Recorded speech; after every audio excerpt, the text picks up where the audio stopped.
నా పేరు పద్మ. నేను చింతలచూరు పంచాయత్ సెక్రటరీని. నా పరిధిలో భవానీ స్మాల్ ఇండస్ట్రీస్ కంపెనీకి సంబంధించిన కంపెనీని విజిట్ చేయడానికి వచ్చాను. ప్రజెంట్ ఇక్కడ చూస్తే అంత ఫెసిలిటీస్ వీళ్ళకి లేబర్కి సంబంధించిన ఈ గ్లౌజులు కానీ మాస్క్ కానీ వాళ్ళకి సంబంధించిన ఎలాంటి సేఫ్టీ లేదు.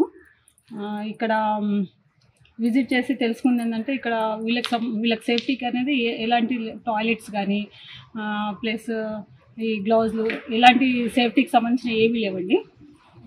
ఇక్కడ అంతా ప్లాస్టిక్ సంబంధించింది తయారవుతుంది, అంతా స్మెల్ కూడా ఏదో వస్తుంది. జస్ట్ ఇది విజిట్ చేయడానికి వచ్చాను ఇవాళ.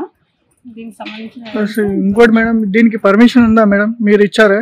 పర్మిషన్ మేమేమి ఇవ్వలేదండి. 2018లో ఉందన్నారు వాళ్ళు. యాక్చువల్గా ఇన్ని రోజులు ఇదంతా క్లోజే ఉందని అనుకున్నాం మేము. ఇది రన్ అవుతుంది అన్నట్టు మాకు తెలియదు. ఇంకా ఇప్పుడు మీ పరిధిలోకి వచ్చింది. ఇప్పుడు నాకు తెలిసింది కాబట్టి నేను వచ్చి విజిట్ చేశానండి ఇక్కడికి. పైన మీరు ఏమి యాక్షన్ తీసుకుంటున్నారు? దానికి సంబంధించిన డాక్యుమెంట్స్ అన్ని సబ్మిట్ చేయమని చెప్పాను వాళ్ళకి. పర్మిషన్ ఉంటే ఓకే, అన్ని సంబంధించిన డాక్యుమెంట్స్ అన్ని చెక్ చేసిన తర్వాత ఏది లేకపోతే క్లోజ్ చేస్తామండి.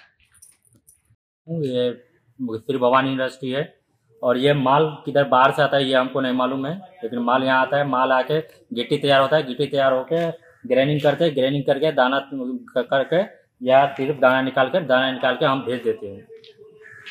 जैसे ही ये दाना हुआ, ये दाना को प्लास्टिक मेटल बनता है, जैसे पाइप हुआ, डब्बा हुआ, इसके वास्ते ये बनता है। यहाँ पे इतना हम लोग काम करके देते हैं तो बाहर जाता है तो अलग पैकेट बनता है, डब्बा बनता है, पाइप बनता है, ये प्लास्टिक आइटम पूरा बनता है।